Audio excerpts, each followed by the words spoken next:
ई शिक्षा YouTube channel पर मैं डॉक्टर ए के शर्मा आप सभी का स्वागत करता हूं।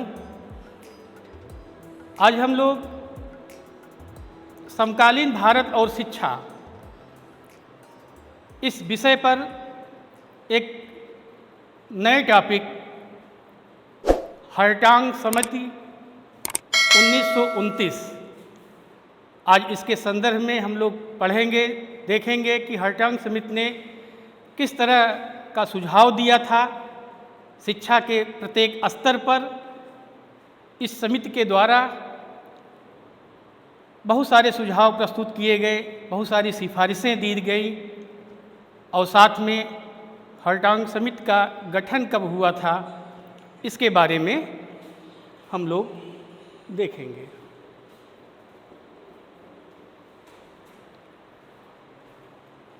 हर्टांग समिति 1929 गठन और इस कमेटी के सजेशन एंड रिकमेंडेशन। सन 1919 में ब्रिटिश पार्लियामेंट ने भारत के शासन स्वरूप को रूपांतरित करने के विचार से भारत सरकार अधिनियम के अनुसार द्वैध शासन प्रणाली का सूत्रपात किया। भारतीयों ने इस नवीन प्रणाली से असंतुष्ट होकर इसका घोर विरोध किया। इस विरोध की जांच करने तथा भारत की आर्थिक, सामाजिक और राजनैतिक दशाओं को पता लगाने के लिए, उसकी स्थिति जानने के लिए ब्रिटिश पार्लियामेंट ने 8 नवंबर 1927 को भारत में साइमन कमीशन की नियुक्ति की, जिसके अध्यक्ष सर जॉन साइमन थे। उस समय महात्मा गांधी के नेतृत्व में राष्ट्रीय शिक्षा आंदोलन चरम सीमा पर था। ठीक उसी समय साइमन कमीशन की नियुक्ति के दौरान भी भारत में राष्ट्रीय शिक्षा का आंदोलन चल रहा था और अंग्रेज़ों द्वारा थोपी जाने वाली, सौंपी गई विदेशी अथवा अंग्रेजी शिक्षा पद्धति की तीखी आलोचना की जा रही थी। किसके द्वारा? भारतीयों के द्वारा। भारत में इस अंग्रेजी शिक्षा का विरोध हो रहा था। शिक्षा पद्धति की तीखी आलोचना के औचित्य की जांच करने के लिए साइमन कमीशन ने सर फिलिप हर्टांग की अध्यक्षता में एक सहायक समिति अर्थात ऑक्सिलरी कमेटी का गठन किया। यही सहायक समिति भारतीय शिक्षा के इतिहास में हर्टांग समिति के नाम से प्रसिद्ध है। हर्टांग इसके पहले जब इनको अध्यक्ष बनाया गया, इसके पहले एक किस आयोग के सदस्य थे, कलकत्ता विश्वविद्यालय के आयोग के सदस्य रह चुके थे। ढाका विश्वविद्यालय के कुलपति के रूप में ये कार्य कर चुके थे। इस समिति ने शिक्षा के सभी पहलुओं का, शिक्षा के सभी स्तरों का अध्ययन करके, सभी पक्षों का अध्ययन करके, जैसे प्राथमिक शिक्षा, माध्यमिक शिक्षा और उच्च शिक्षा के संबंध में जो अपने सुझाव प्रस्तुत किए हैं, उनके संदर्भ में आज हम लोग इनकी रिपोर्ट को, इनके सुझावों को, इनकी सिफारिशों को आज हम लोग देखेंगे कि क्या इन्होंने बताया है। इस कमेटी का जो विचार था वह था कि शिक्षा के क्षेत्र में जो भी विस्तार हुआ है वह गुणवत्ता खोकर हुआ है, जबकि समय और परिस्थितियों की मांग गुणवत्ता उन्नयन की है, न कि संख्यात्मक वृद्धि की। इस तरह से इन्होंने आगे देखिए इनके जो सुझाव हैं, जो इनके सिफारिश हैं वो क्या हैं।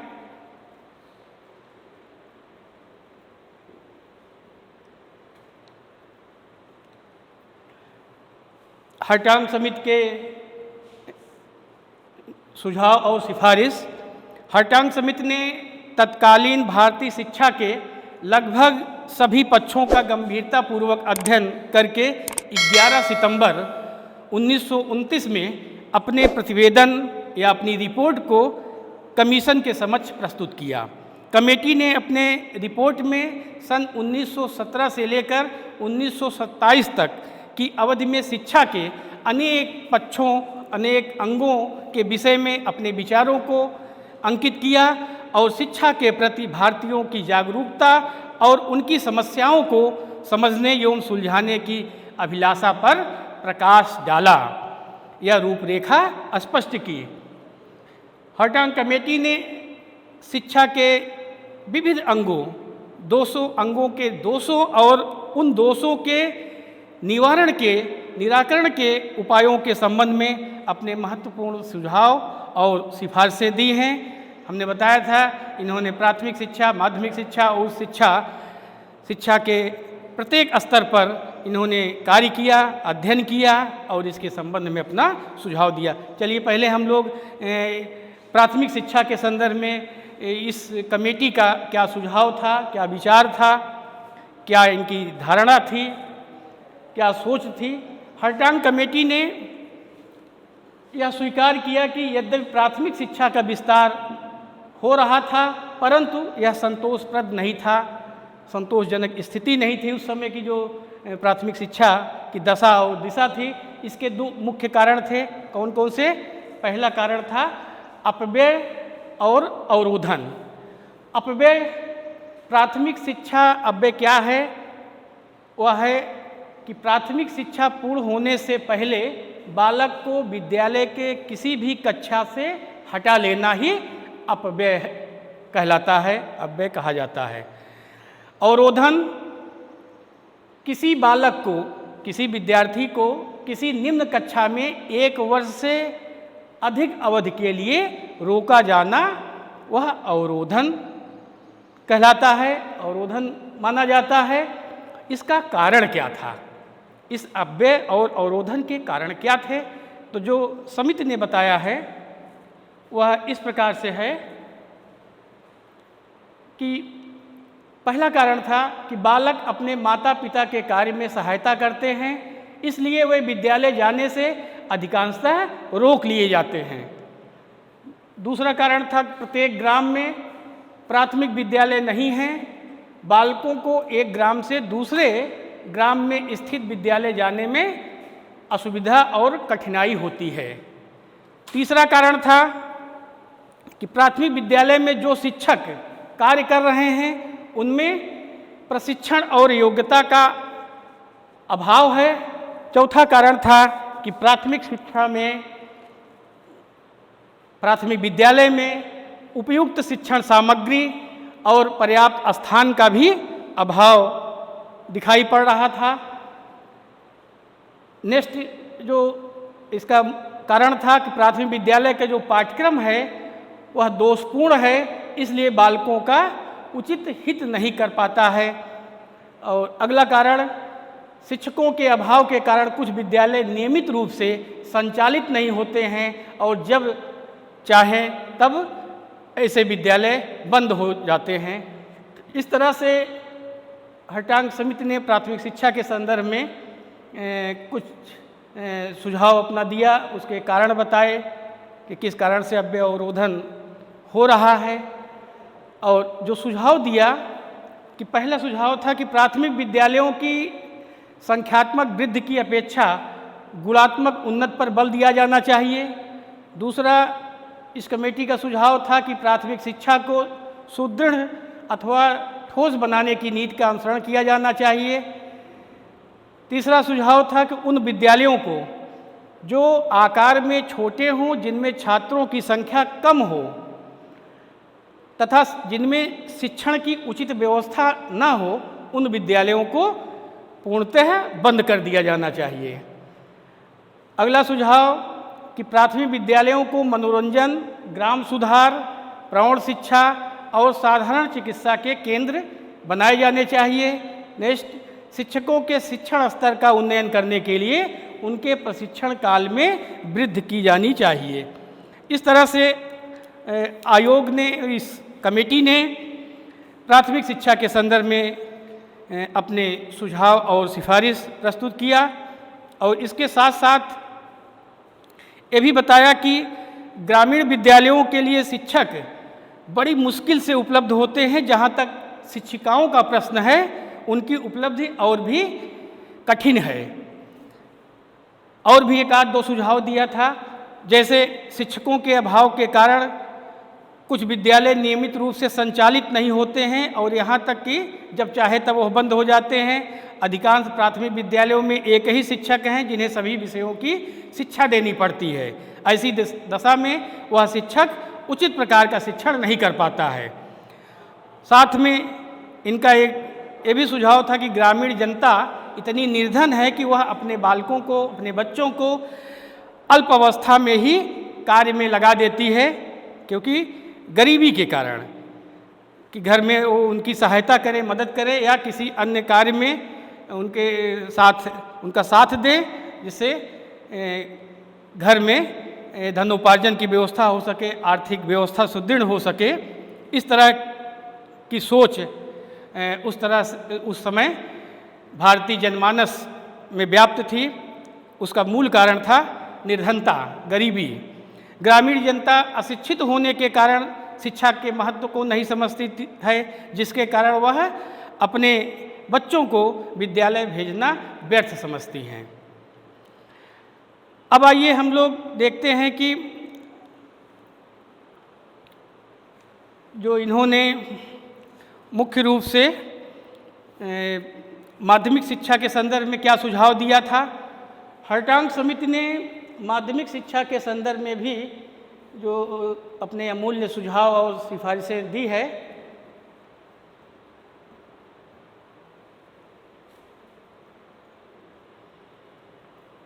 माध्यमिक शिक्षा के संदर्भ में इस समिति ने दो प्रमुख दोष बताए हैं। पहला दोष है कि मैट्रिकुलेशन परीक्षा की प्रधानता, इसकी मैट्रिकुलेशन परीक्षा की प्रधानता है माध्यमिक शिक्षा में। ये इसकी बहुत बड़ी कमी को इन्होंने दर्शाया। और दूसरा जो दोष इनके द्वारा बताया गया कि अनुत्तीर्ण होने वाले छात्रों की विशाल संख्या। तो माध्यमिक शिक्षा में इन दोषों से मुक्त करने के लिए, माध्यमिक शिक्षा में जो ये दोष व्याप्त थे, इनको दूर करने के लिए हर्टांग समिति के कुछ प्रमुख सुझाव, जैसे मिडिल स्कूलों का पाठ्यक्रम कैसा होना चाहिए। मिडिल स्कूलों का पाठ्यक्रम इतना संकीर्ण है उस समय की जो स्थिति थी कि उसका अध्ययन करने के पश्चात छात्र किसी भी जीवनोपयोगी कार्य को नहीं कर सकते हैं। ऐसी स्थिति में पाठ्यक्रम का विस्तार करके उनमें इस प्रकार के विषयों को स्थान दिया जाना चाहिए जो छात्रों को धन का उपार्जन अर्थात रोजगार प्राप्त करने में सहायता दे सके। दूसरा सुझाव था कि मिडिल स्कूल का पाठ्यक्रम समाप्त करने के उपरांत छात्रों की परीक्षा ली जानी चाहिए और इस परीक्षा में उत्तीर्ण होने वाले छात्रों को उन उद्योगों एवं व्यवसायों की शिक्षा दी जानी चाहिए जिनके लिए उनको उपयुक्त समझा जाए। तीसरा सुझाव था कि हाई स्कूल के पाठ्यक्रम में औद्योगिक एवं व्यावसायिक विषयों का समावेश किया जाना चाहिए और छात्रों को उनका अध्ययन करने के लिए उत्साहित एवं प्रेरित किया जाना चाहिए। नेक्स्ट जो सजेशन था, हाई स्कूल के पाठ्यक्रम में इस प्रकार के वैकल्पिक विषयों का समावेश किया जाना चाहिए जिससे छात्रों को लाभ हो और जिनका चयन वे व्यक्तिगत रुचियों के अनुसार कर सकें। जो अगला जो इनका रिकमेंडेशन था, प्रशिक्षण विद्यालयों में स्कूलों के अध्यापकों के लिए अभिनवन पाठ्यक्रम अर्थात रिफ्रेशर्स कोर्सेस की योजना आरंभ की जानी चाहिए। इस तरह से हर्टांग समिति ने माध्यमिक शिक्षा के संदर्भ में भी अपना सुझाव दिया और साथ में ये भी बताया कि शिक्षा के स्तर का उन्नयन करने के लिए अध्यापकों के प्रशिक्षण की उपयुक्त व्यवस्था की जानी चाहिए। साथ ही प्रशिक्षण विद्यालयों की वर्तमान स्थिति में सुधार करने तथा उनमें शिक्षण की नवीनतम विधियों का प्रयोग किया जाना चाहिए। और एक महत्वपूर्ण सुझाव था माध्यमिक शिक्षा के संदर्भ में, शिक्षकों के वेतन और सेवा की दशाओं कंडीशन ऑफ सर्विसेज में सुधार करके शिक्षा की गुणात्मक उन्नति के कार्य को सफल बनाया जाना चाहिए। अब आइए हम लोग विश्वविद्यालयी शिक्षा के संदर्भ में आयोग का क्या सुझाव था, इस कमेटी का क्या सुझाव था।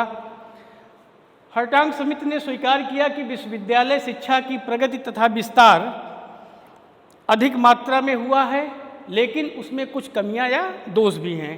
तो उन कमियों और दोष को हम लोग समझते हैं। विश्वविद्यालयी शिक्षा संख्यात्मक वृद्धि के साथ शिक्षा स्तर में गिरावट आई है।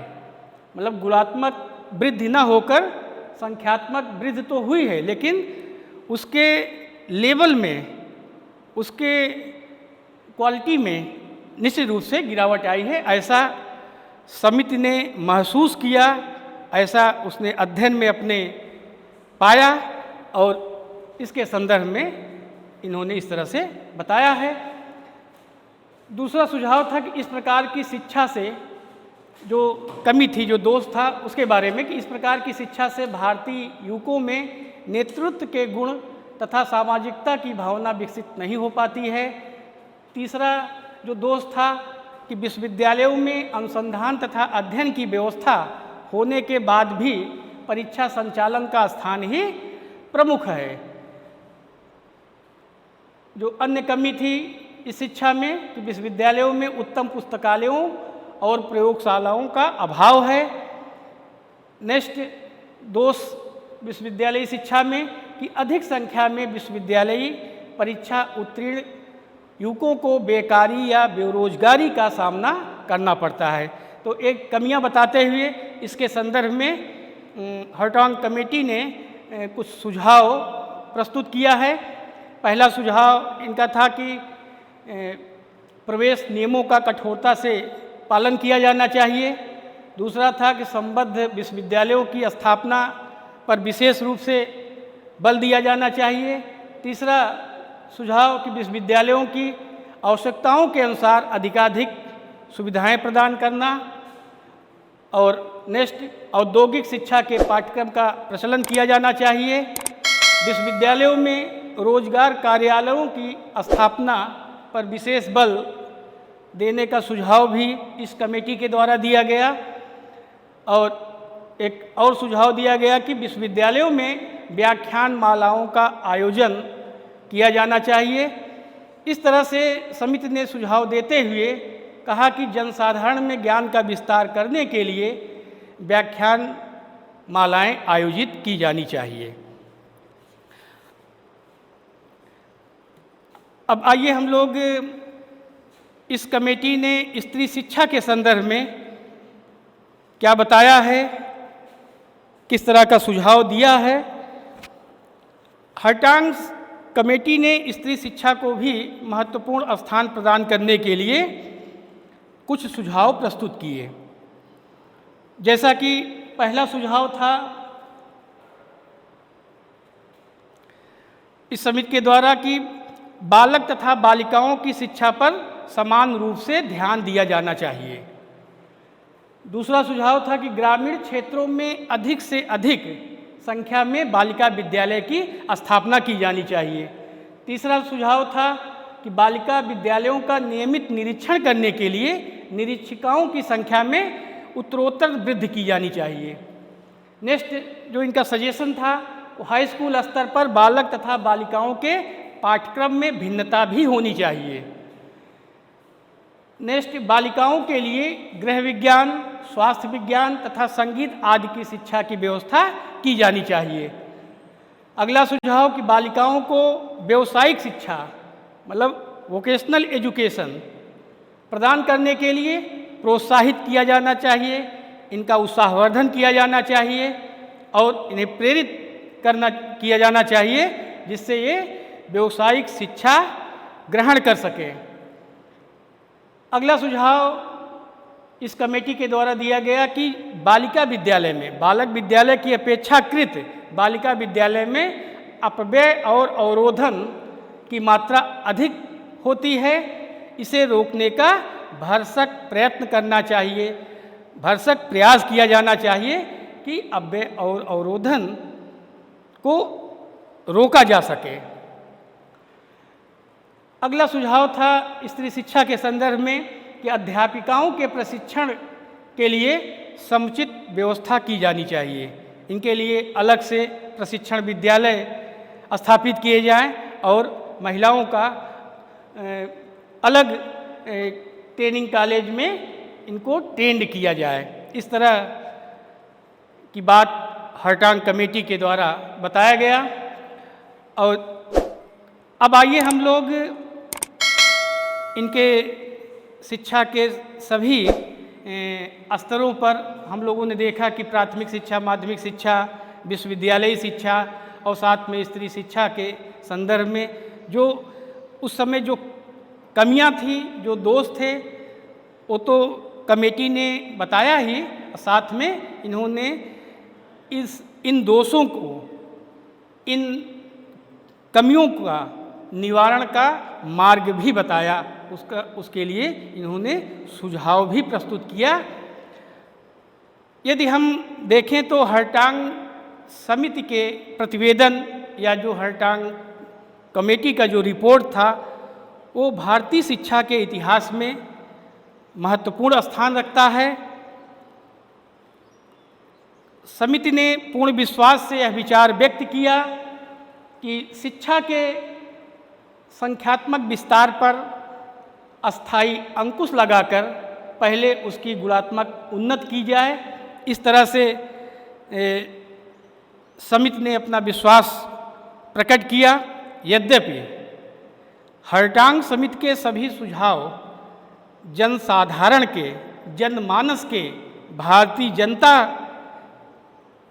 के लाभ से ही संबंधित थे, उनके हितों से ही संबंधित थे, लेकिन प्राथमिक शिक्षा की गुणवत्ता पर बल देने के कारण समिति ने अधिक विद्यालय स्थापित करने पर मना कर दिया।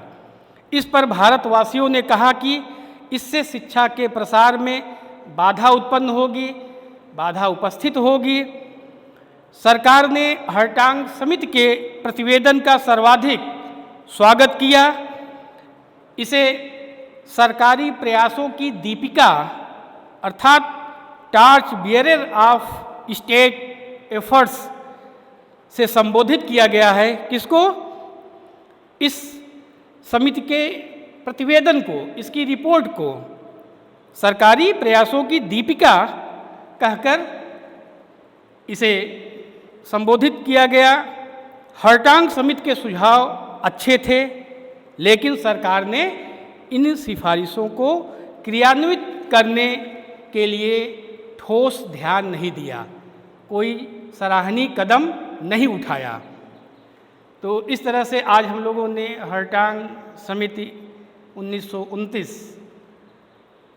के गठन, उसके सुझाव और सिफारिशों के संदर्भ में देखा, समझा और कुछ जानकारी प्राप्त किया। अगर आपने हमारे इस शिक्षा YouTube चैनल को अभी तक सब्सक्राइब न किए हों तो प्लीज़ इसे लाइक करें, सब्सक्राइब करें, शेयर करें और जो हमारे पढ़ाने में, हमारे बताने में, हमारे द्वारा समझाने में कुछ आपको कमी दिख रही हो, आपके सामने कुछ ऐसे दोष दिखाई पड़ रहे हों तो आप अवश्य कमेंट बॉक्स पर आप अपना सजेशन ज़रूर दीजिए, जिससे हम सुधार करके आगे हम कुछ अच्छा कर सकें। Thank you. फिर अगले वीडियो में मिलते हैं नेक्स्ट टॉपिक को लेकर। बहुत बहुत धन्यवाद।